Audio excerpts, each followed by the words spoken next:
So I would say most of the time I hear stories, it comes from the staff. And they often, give a tour or they say, oh, can you work with this animal? Let me tell you all the terrible things that happen and why this animal needs Reiki, and I'm like, oh no. And I have to like let go. Like sometimes it's better to not even know. Say, don't even tell me. To do Reiki effectively, I need to be more of like a passive, open, the Native Americans say a hollow bone, you know. I've learned over the years to focus on, not that they were abused, but how resilient they are. Not that they were lost, but that look how brave they are, and seeing their strength and their light. So it's almost like I call it seeing with your Reiki eyes. Welcome to the Light Dump, our special guest, Kathleen Prasad from USA Today. I'm here in Aotearoa, New Zealand.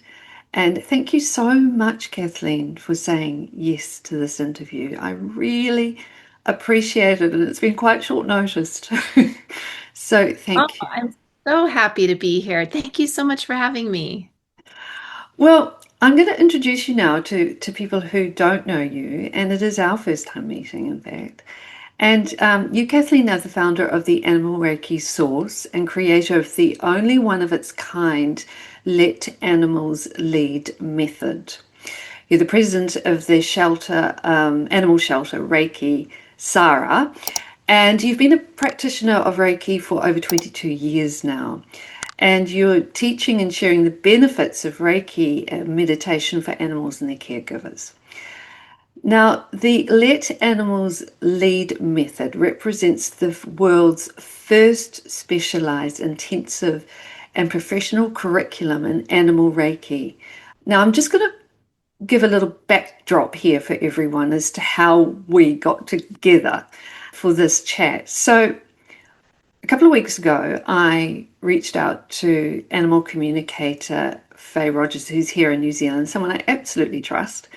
And I said to her, not being a person who knows much about Reiki, and know that the rest of the world seems to really embrace it. I've had it, I've experienced it, but I've often seen and thought, oh, it's great for animals.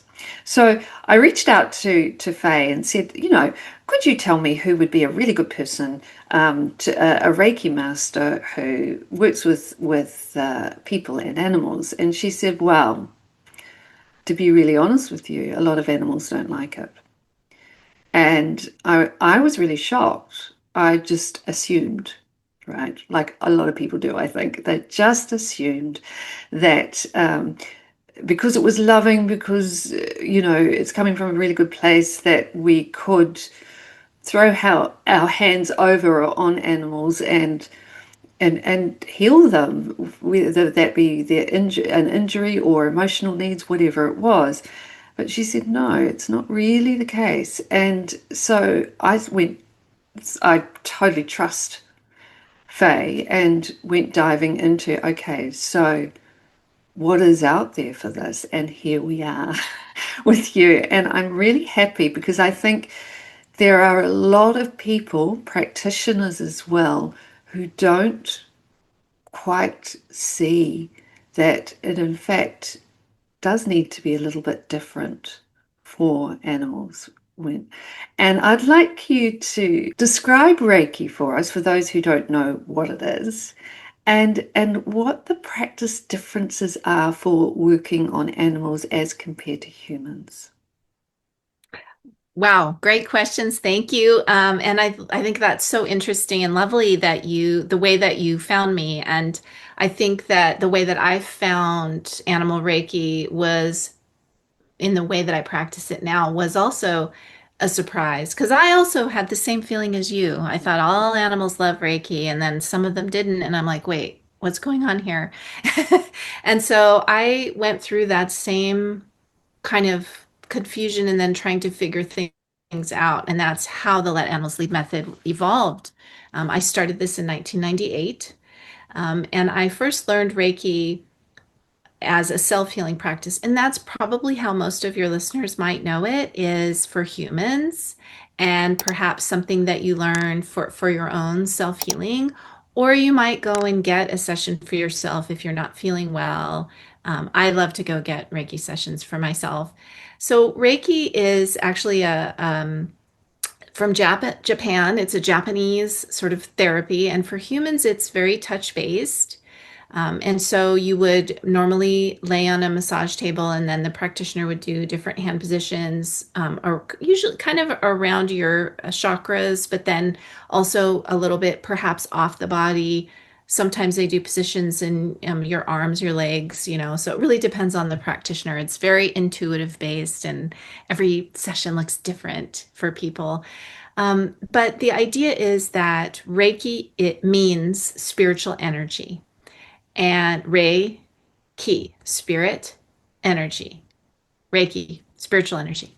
And so when we're working in this space as a practitioner, we're tapping into something bigger than ourselves. We're tapping into, I guess you could say, that place that quantum physics is tapping into, that place where you begin to understand that I look like I'm here and I'm in California and you're in New Zealand, and we're separate and we're far away from each other. But if we look energetically, it's just this sort of space that we're all a part of. And so it's like we're all kind of unique expressions of energy, but we're all energy. We're all made of the same stuff, all of us, right? Right. And this is something that I think, a lot of ancient spiritual traditions teach and understand and know. And then, as I said, modern science is starting to get this cutting edge, like understandings of energy and what it is and how it works and how it affects energy here can affect energy far away. How is that? And so that web of life, of connection, all right? We're tapping into that as a practitioner. So we're tapping into a connectedness. And for me, if I were to describe it, it's an energy of balance, of compassion, of peacefulness and calm. And in scientific studies, they've shown that Reiki activates the parasympathetic response. That's your rest and digest response, right? And when we're in that space physically, our body's self-healing systems all happen naturally, and we heal ourselves really easily and well, right? And so they don't understand what Reiki exactly does or how it does this, but that's what it does. So if we are coming down with a cold, we want our immune system to be working its best, right? If we are feeling really stressed emotionally, there have been many studies on the effects of stress on our bodies, on our minds, right? A lot of us don't realize we're stressed till we get an ulcer or till we get a migraine. And then we're like, oh, I've been really stressed, right? So we know that our bodies don't function well, and we actually make ourselves sick when we're in a, totally stressed out, like, running from the lion, Yeah. evolutionarily speaking, right? When we're in that space. And so, unfortunately, our modern world creates scenarios and situations where we are chronically stressed all the time. We've got a long commute. And so we start out the day in this stressful environment, driving somewhere. And then we get there and maybe we work in an office where there's no windows. And so we're not in the natural light. And so, like, just the way that we are in our modern world creates stress. And so Reiki is the antidote for all of this because we don't need any instruments or tools, or we don't really need anything except our intention. That's all we need. We actually don't really even need hands. And that's what animals have taught me about this. But we can bring peace and balance, deep relaxation and calm, and a feeling that, all is well in any moment, in every moment. No matter what's going on out there, we can find it in here. And that's what Reiki brings. And so I discovered this for myself I grew up with panic attacks and a lot of anxiety as a kid and growing up. And when I had my first Reiki treatment, I felt total and utter well-being and calm and peacefulness through every cell of my being for the first time in many years. And I knew this is my ticket to self-healing. How do I learn this? What do I do? And Mhm. so that's how Reiki came to me in 1998. And so I started doing Reiki every day for myself to heal myself. And when I would practice Reiki, my dog at the time, Dakota, he would come and he would sit on top of my feet in this weird way, which he never did. He was a shepherd. He always was like 3 feet away watching Oh. me and followed at my ankle everywhere I went. But he wasn't like the type of dog to be in your space like that, Mm. except when I did Reiki. And I started to realize I mean, it took me a bit. At first, I was like, what are you doing? And then I kind of laughed and I'm like, okay. And then finally, after like the third time, I'm like, oh, wait, he likes the Reiki. He's not just coming over to cuddle mama. He likes the Reiki. And then I sat down, I put my hands on him, and he rolled on his side and took a deep sigh. And completely relaxed, like, finally, mom, I've been trying to tell you, you know. And so that's when this huge light bulb went off that changed my life because at that time I was a middle school teacher. I loved teaching kids history and drama. I absolutely loved it. And I thought I was going to do that in San Francisco for the rest of my life. And suddenly this awakening happened. What is this stuff, this energy, this space that I'm stepping into, that animals understand what it is and it's like they take what they need. It's like they have a wisdom about this that I don't even have. Like I'm struggling to understand why Reiki helps me, but it does. But my dog Artie's connecting in, helping himself, then walking away when he's done. Like he gets it. How? How could that be? You know? And so Mm. that was so fascinating to me. I started doing Reiki with my dog every day, and he liked to have it hands-on the way I did it for myself. But I was also walking dogs at my local shelter in San Francisco a couple times a week, volunteering. And I asked my supervisor, hey, can I learned this new thing, Reiki. Like I couldn't even explain it in those days. I'm like, it's like a healing energy and it helps you relax. And she goes, oh, relax. Oh yeah, the dogs need that. So she's like, yeah, you can walk them and then do that Reiki or whatever it is that you're doing. Go ahead, you know. And so I had like my permission to like practice on all these different dogs that I didn't know that had all kinds of ailments from, having been hit by a car and having a leg amputated and recovering from that to a very elderly dog who'd been, their person had passed away and then they were in this unfamiliar place and they were terrified and confused to, pit bulls that had been used, for fighting, Mm. unfortunately, and were rescued to, dogs that were picked up on the street and, you know, nobody knew their back. I mean, everything, physical ailments, mental, emotional issues, young dogs, dogs mid-age, old dogs, like I saw it all.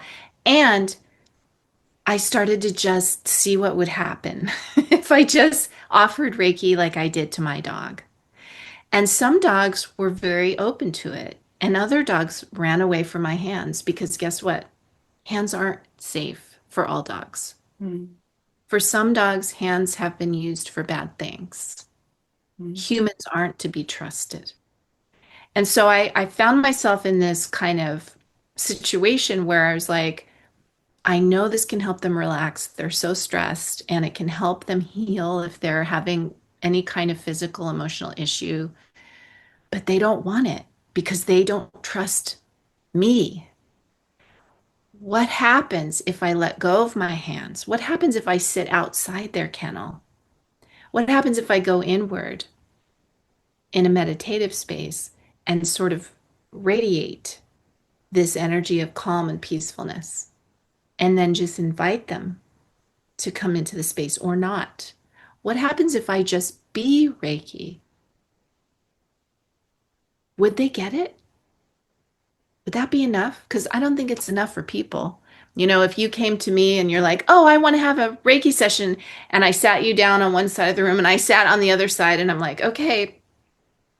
And then 30 minutes later, I'm like, we're done. You're like, wait, did you start yet? What are you doing? Right? Well, I don't know. I'd probably be in for anything actually, and I do believe you that degree of expansiveness the energy can go. I mean, hell, it can radiate. But you're right. Most people want to tangibly feel the heat coming from the hands, right? Totally, right? That's like, oh, now I feel it. Yeah, your hands feel hot, or oh, I have a headache. Oh, that feels good. And that's how I feel it. But animals, you know, any of you have dogs, when you're walking down the street and you see another dog, your dog is immediately reading the energy of that dog. You don't have to be close. I mean, if your dog decides to go up to the dog, they've probably already read the energy and gone, yeah, this is probably safe.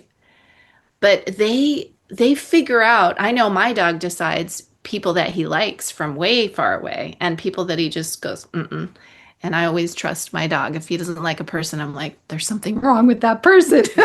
Right? I don't know what it is, but they do. So their energy is so sensitive, right? So I was able to sit outside and these dogs that feared humans, that didn't trust hands, that were afraid to be touched, by the end of like a 30, 45, 60-minute session, meditation, Reiki session, they would come forward all the way up to the bars of their kennel and they would look at me or they would put their paw up or they would wet, a dog that had no light in their eyes that was checked out, they would open their eyes and see me and wag their tail at the end. Like I couldn't believe what I was seeing in just one session sometimes. A dog that was shaking uncontrollably Mm. and pacing would lay down and relax and take a big sigh.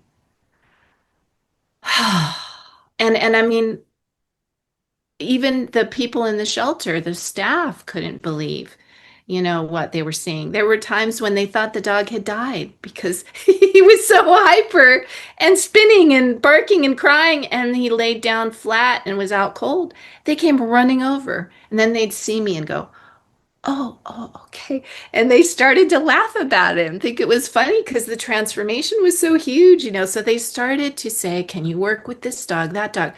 Can you work with this cat? Can you work with that cat? We have a bunny today. So they started to pick out animals for me to work with. And so I was like, I don't know, can I? Let me try it. Like it was just a matter of seeing what happened. And what I learned and what I teach now is that we owe it to animals to not dominate them with the Reiki space, to not say, hey, I'm the human. I know what's best, and I'm giving this to you for your own good, which is often what we do because they have their own wisdom and understanding, and they actually understand energy better than we do. And also, we don't always know their background and what's happened to them and how they've been treated. And so, anytime we can give them choice and freedom and agency, the ability to have a preference and to decide, first of all, do I want Reiki? And second of all, hey, do I want to be next to you? Do I want you to touch me? Do I want to be far away? I have some animals who like to touch me, but they don't want me to touch them. So, like a dog will come when I'm sitting meditating and they'll lay against my back, just out of reach.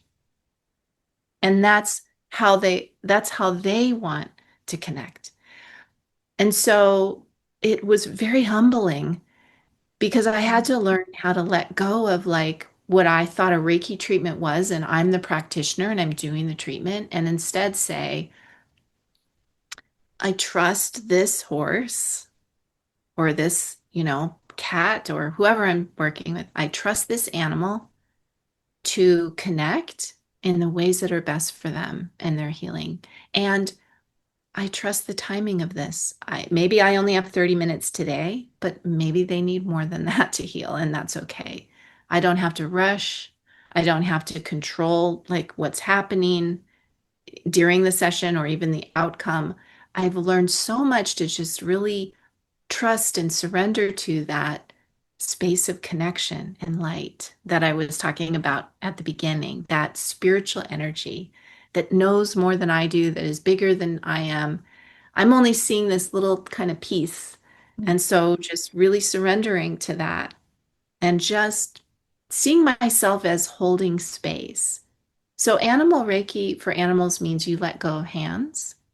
It means that you focus on presence, like, being present here in this moment right now. And that it means it's a mindfulness practice, really. And it doesn't matter whether I'm sitting with a cat, I'm standing in a field with a cow, or I'm walking through a park with my dog.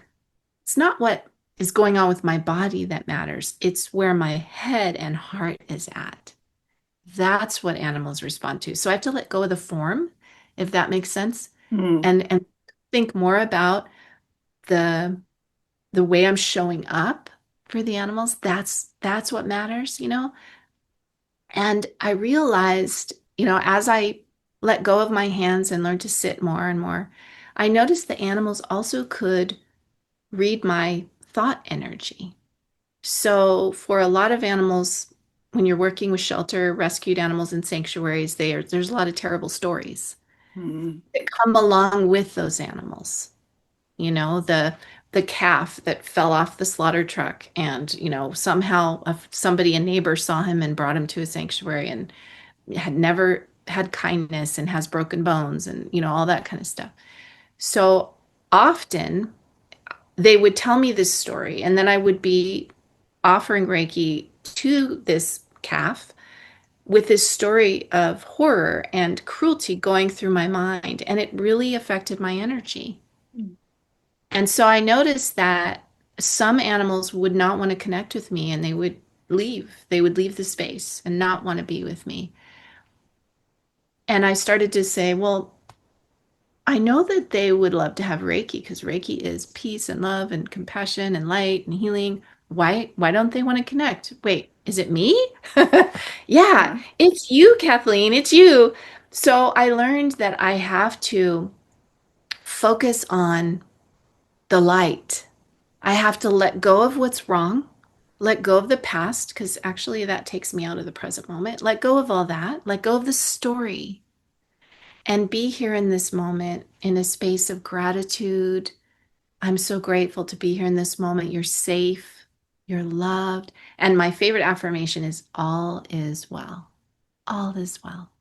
And if I can, in my mind space and my heart space, be in that frame of mind, right?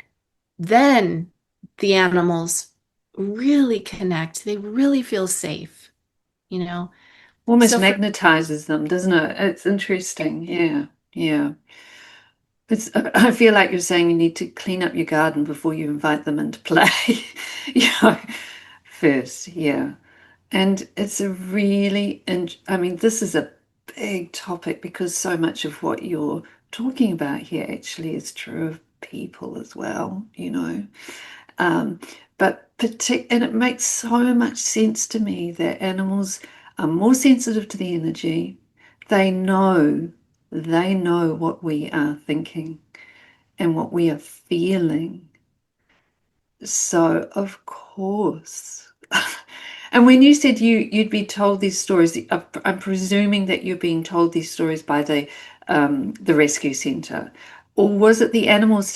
Did they tell you the stories? Do you telepathically connect with them, or? Well, interestingly, in the beginning, when I first started sitting with the animals, I started to get all of this psychic information. And it often came through as a vivid picture of abuse that they had had, or just a feeling, an emotion of abandonment or sadness or loss or something. I did start to really connect because Reiki makes, when you step into that space and the animal steps in with you, you're connected at this deep level of knowing, right? And so I thought initially, oh, I'm going to be an animal communicator and I'm going to, and what I realized is in order to be effective at Reiki, I have to let go of all the back and forth and the stories and the knowing and this happened and that happened. And then thinking about how am I going to interpret this for the person? And right, there's a lot. I have a lot of friends that are animal communicators. There's a lot that goes into that. But to do Reiki effectively, I need to be more of like a passive, open, the Native Americans say a hollow bone, you know? So really to be What a empty. beautiful term, a hollow bone. Beautiful. Yeah, yeah. Yeah. So really to let go of all of that and to not see us as separate, that there's a communication, but to see us as one. And we're both standing in the light and just being in the flow without words, without judgment. So letting go of everything. I realize that that's really how I can be most effective, right? So I still sometimes understand and feel emotions or have get a picture from an animal, but I just say thank you and I let it go because I want to go deeper than that. I want to go to the space like underneath the animal communication, the space of just pure light. That for me is the most healing space. So I would say most of the time, these days especially, that I hear stories, it comes from the staff. And they often, give a tour or they say, oh, can you work with this animal? Let me tell you all the terrible things that happen and why this animal needs Reiki, and I'm like, oh no. And have to like let go. Like sometimes it's better to not even know. Say, don't even tell me. I'm just going to see this animal in their perfection in this moment. And sometimes that's the easiest way to sit with them, but I have to do a lot of practice to let go because I feel so much for these animals. I'm an empath and I feel so much for what they've gone through and I have to like focus. I've learned over the years to focus on, not that they were abused, but how resilient they are. Not that they were lost, but that look how brave they are. Like really finding that positive spin and seeing their strength and their light. So it's almost like I call it seeing with your Reiki eyes, because we see with our physical eyes, we see the skin problems, or broken bones, or the sad eyes, or whatever. But I want to see with my Reiki eyes, see with my heart, and I want to see their heart.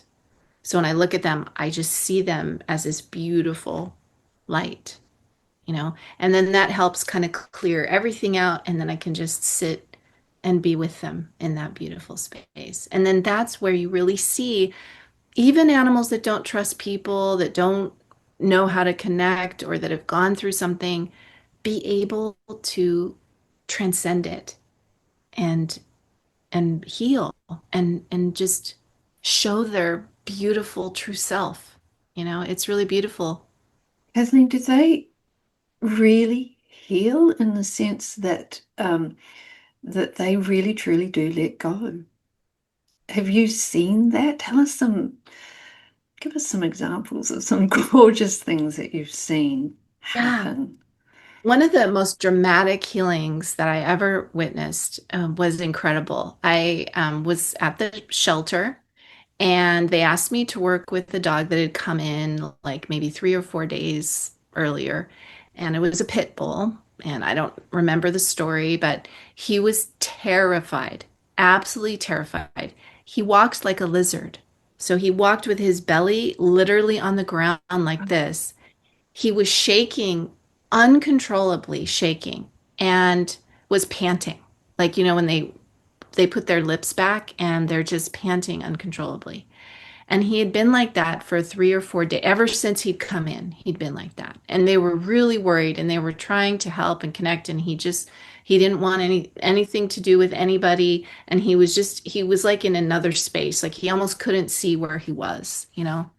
And so I asked them to bring him in for me because he was so difficult to even bring anywhere because he didn't want to go anywhere and he couldn't straighten his legs and it was just a whole thing. So I asked them to bring him into a quiet room out of the loud, shelter space. and they had a room where I could sit and do my Reiki. And so I sat on a blanket in the middle of the room, and they brought him in, and they left him across the room, maybe 10 or 15 feet away from me. And I just went inward and began my meditation. And so I wasn't looking at him. I wasn't saying, come get Reiki. I didn't go over and greet him. I just had that feeling that all is well. I imagine I'm like in a bubble of light and all this beautiful healing energy. And you can come over if you want to. And if you don't want to, it's also okay. So like no pressure, right? No expectation. And after about maybe 10 minutes, first thing he did was walk around kind of the perimeter and smell all the weird smells and check to make sure that he was safe, check every corner of everything. Then he was looking at me and for a long time. And then after about 15 minutes, he slowly inched towards me, his belly on the ground, shaking, inched, and he'd stop and he'd look, and I didn't move. I just had my hands. Well, he eventually crawled into my lap. I mean, this is like a 70-pound lap dog. He crawled, this big pit bull crawled into my lap, and he was completely hunched and shaking just uncontrollably. And I just rested my hands on him. I wasn't petting him or talking to him. I just held the space, rested my hands on him. And after only a few minutes in my lap, his shaking increased and then let go. Just in Wow. one, like, and he took a big sigh and he stopped panting. He licked his lips and he just rested his head. And it was completely still. And I couldn't believe it because it was actually really hard to see him suffering so much like that. Sure. And so the silence was golden, just like, oh, and I could feel every muscle in his body relaxing in my lap. And then I sat with him for another probably 45 minutes. And then at some point, he decided that that was what he needed. And he got up out of my lap. He stood up with his legs completely straight and normal. He shook his whole body like, dogs do, like shake when Yep. they're wet or something. He shook and he just looked at me.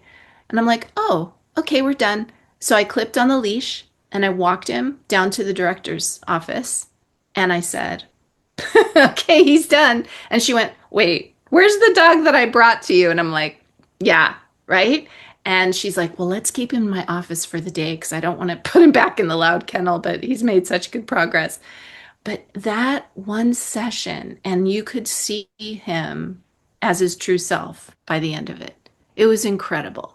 And when you think about dogs getting adopted from those kind of places, right? Which dog do you think is going to be more appealing to a potential adopter?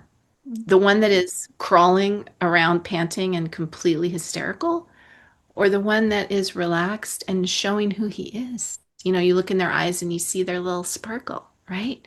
So I have seen over the years that dogs get adopted faster when they get Reiki. And that's what inspired me to create my nonprofit, Sarah, Shelter Animal Reiki Association, because we work with shelters all over the world to bring Reiki there to the animals and the staff who get stressed too. And it really does help with their rehoming. And it helps the time that they have in the sanctuary be calmer while they're waiting for their forever family too. So it's really been my passion for so many years. And that dog is, probably the first time when I saw a miracle like that happen. It was really incredible. Wow, I so wish they'd been able to film it because if people could, well, they're hearing it from you now, but to see that, to feel it, to observe that, oh my goodness, my goodness. Shouldn't we all be learning animal Reiki? I Yeah. mean, yeah, I absolutely, because, some people ask me then, because a lot of my stories are about shelter animals, because that's kind of my passion, the animals that have no family, it's like, oh, they need it the most. So I really love working with shelter and sanctuary animals. But then people say, well, what about my dog? He's totally healthy and he doesn't have anything wrong and he's not old. Like, does he need Reiki? Well, I can tell you with my animals that this practice bonds you on a deeper level. It's like, when we're with our animals, we're often like doing things with them. We're playing with them, we're feeding them, we're walking them, we're, something. And how often do we ever just sit with our animals and just be with them? Actually, sometimes our cats are good teachers of that. But this is an intentional practice of being with our cats, our dogs, our horses, or, you know, even you can sit in your garden and have the hummingbirds come and fly in front of your face and be like, oh, I like you, human. I like your energy. So you can even feel a kinship with your garden, through this practice. So you don't have to be sick to benefit from healing energy, to benefit from peace and compassion, right? I want to just walk in that all day long. I think probably if we all could, we'd all want to do that. And it actually brings me to the question. I've got quite so many questions actually. um, can this or does this work on animals in wild animals species that are out there? Can you sit and have them approach you too? Oh, yeah, absolutely. I have one of my students actually lives in a kind of on the edge of a forest, and she noticed there was an injured deer in her backyard. And so she sat next to her window and offered this, and the deer came up and laid down outside the window. And the deer would come back each day for his Reiki session and would come and sit next to the window. And they had this little standing appointment. Well, the deer got better. Whatever was wrong, he stopped limping, he got better. And then, there's certain times of the year when she sees the deer come out of the trees and, then they were gone and whatever.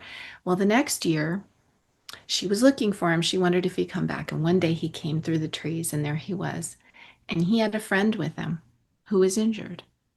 And he brought his friend up to the window and they stood there. And so she was like, oh, I guess the word has gotten out. And so she did Reiki for the friend deer, these kind of amazing things. So it's like your property becomes a sanctuary and a haven.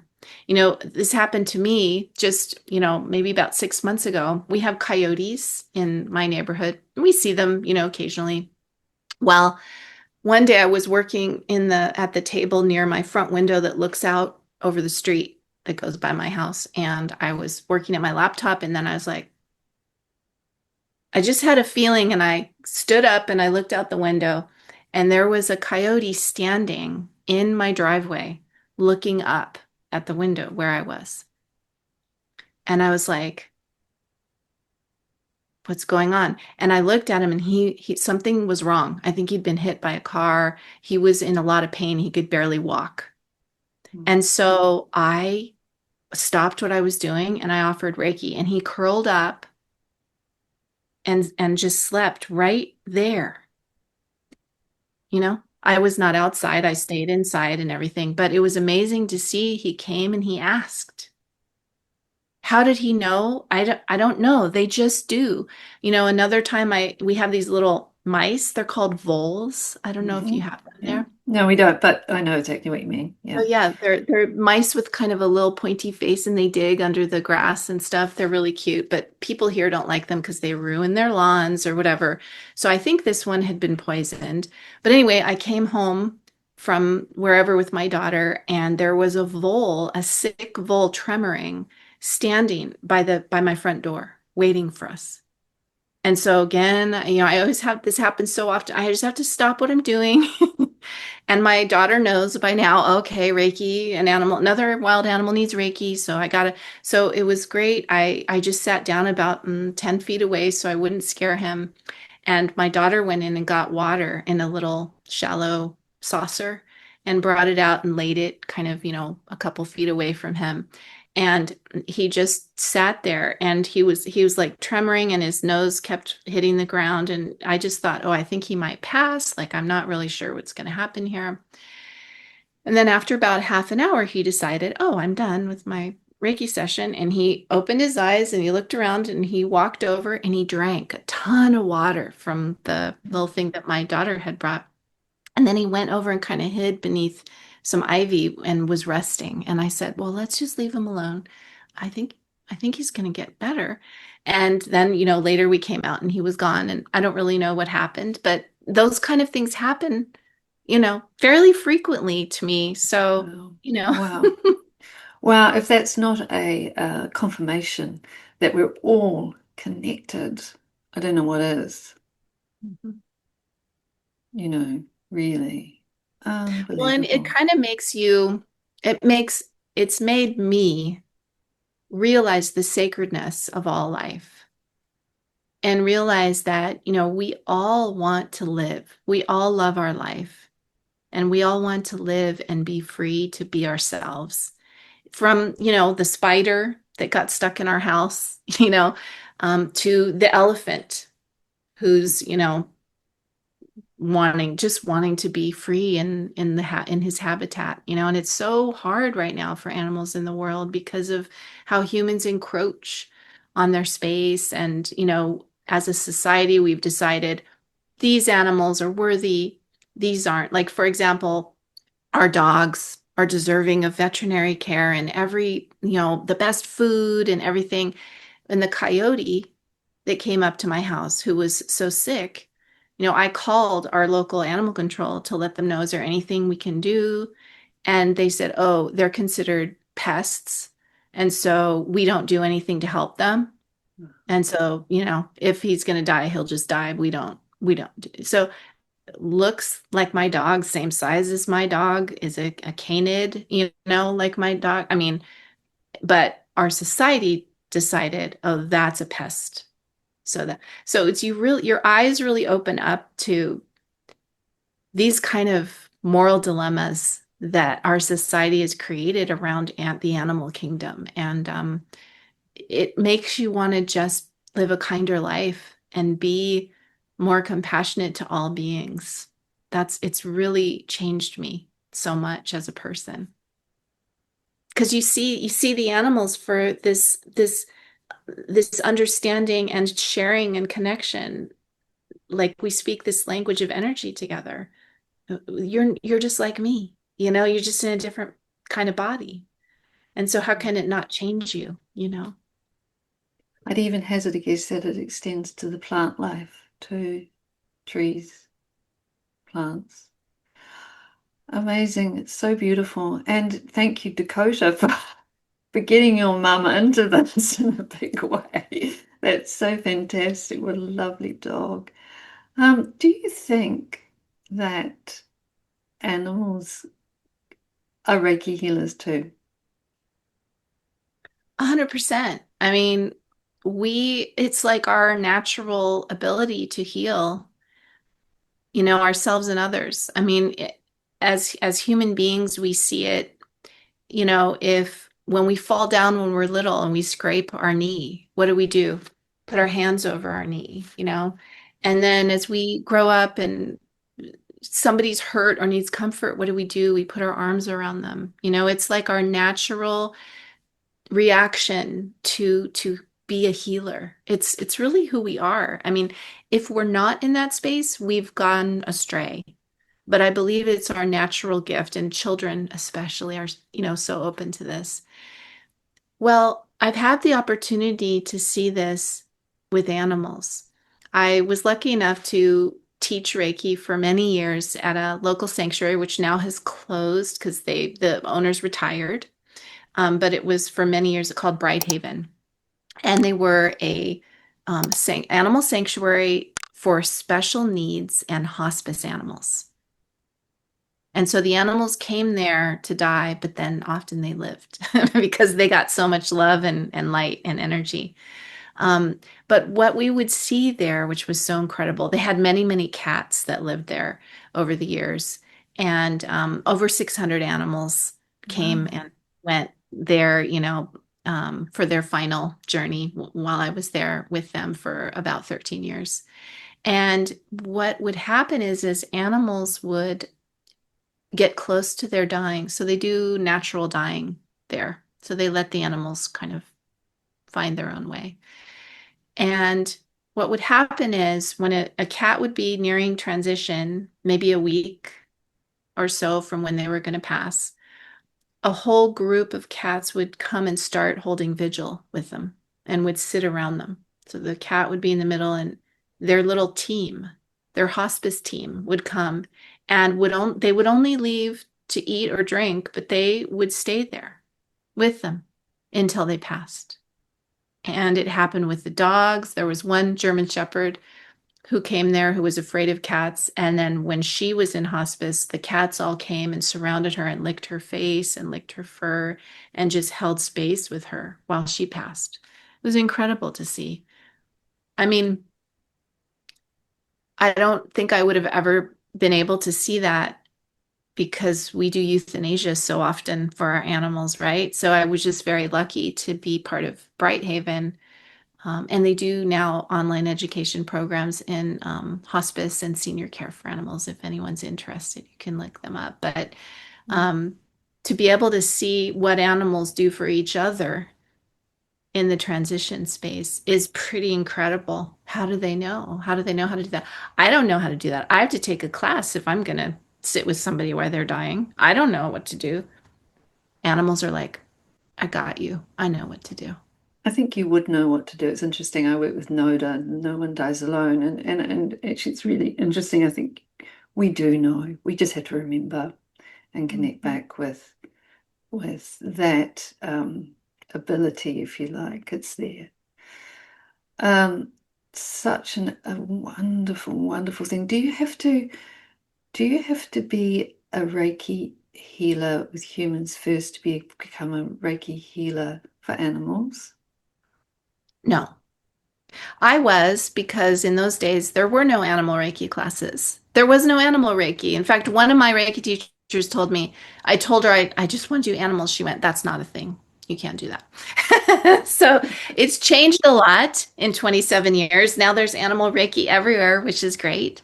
But some people come to animal Reiki from human Reiki. Some of my students are human Reiki masters, and then they go, oh, it's not working with my cat. What can I do? And I'm like, let me show you a different way, and your cat will love it. Other people, they're not especially interested in Reiki, except that they have a sick animal and everything else has run out. And then they're like, oh, let me try this. And so they stumble upon it and they learn from knowing nothing. So whenever I teach a level one class, I have a lot of different kinds of people in there, some that really know what Reiki is and some that are brand new, fresh. But what's interesting is the approach that I use is so unique and different. And many times it's the opposite of what they would teach you to do in a human class. And so even if you come in with all this human Reiki experience, you're going to learn a completely new, different approach. So, but I don't require any kind of previous training. And can you train remotely?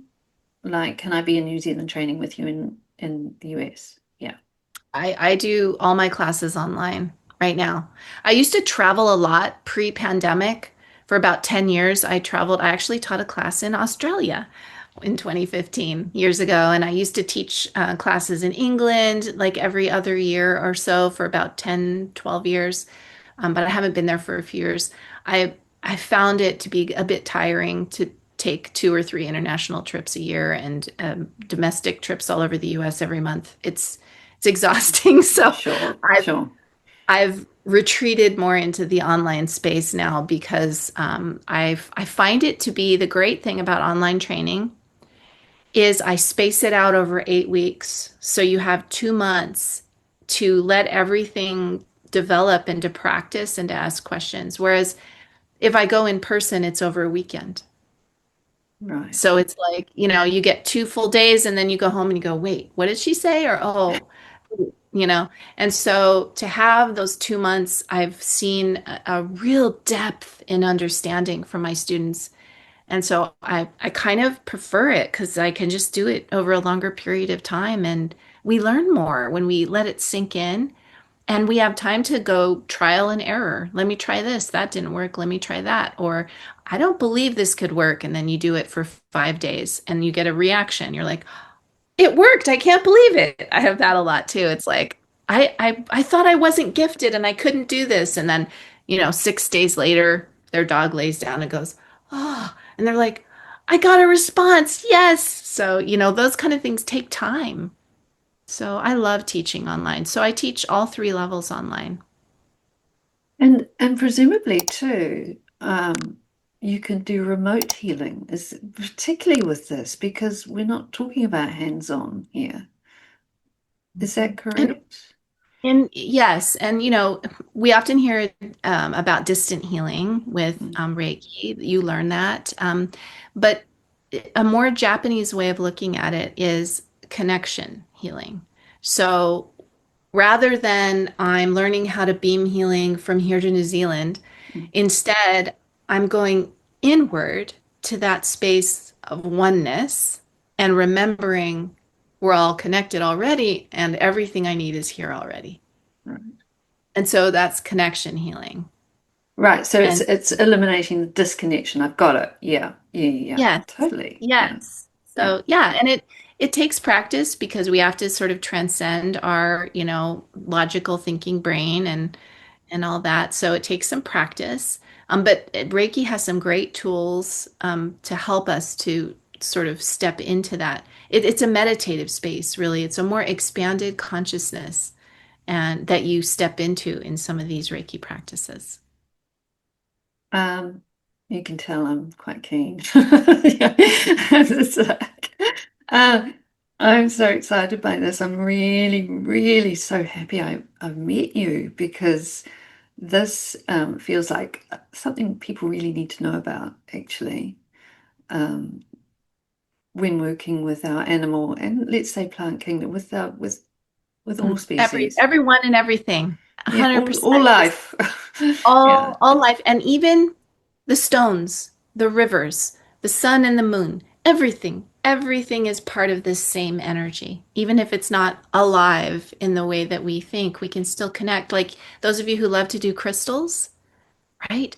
Imagine if you sit in this space with your crystals, right? See? So imagine if you go to your crystal and see your crystal as a teacher for you and that you want to hold space for healing for them and that you invite them into this beautiful space with you and then you work with your crystal. Imagine then how that would feel. So beautiful. Love this. Okay, thank you. Thank you so much for today. Is there anything you would, a message you'd like to leave us with? I guess one of the most unexpected, amazing things that animals have taught me, I got into this because I wanted to help animals heal. But what I learned is that animals are also healing me and that we heal together in that space. And so now I really see animals as healers and teachers in their own right. And so I come to them with a humble heart to listen and to learn from them and to realize that anytime an animal says yes to connecting in Reiki, their presence in that space elevates it and makes it better. They bring so much to the equation. And so I think I really saw it as, oh, I'm the healer, there's the animal who needs help. And I learned that's not the case. They are also changing us and healing us, and they bring so much to us, actually more than we could ever give back. They're incredible. So that understanding of their wisdom and their healing ability and just their amazingness that came through from all this practice. So that's probably what I would love everyone to think about. Beautiful. Thank you. Where can we find you, Kathleen? Please visit my website at animalreikisource.com. I'm also on Instagram. I am on YouTube. I'm on Facebook. So you can find me in those places as well. But Animal Reiki Source, or you can just Google Kathleen Prasad. You'll find me. Beautiful. And I'll put all those links in the story notes as well. So they'll be available for everyone if they want to go down below and have a little look there. Thank you so much. Thank you. Thank you. Thank you. Thank you. You're This is welcome. so Thanks for having me. exciting. And for jumping on so quickly with me. I really appreciate that. And hopefully I'll see you soon. Yes, definitely. It'd be really lovely. Thank you, Kathleen. Blessing.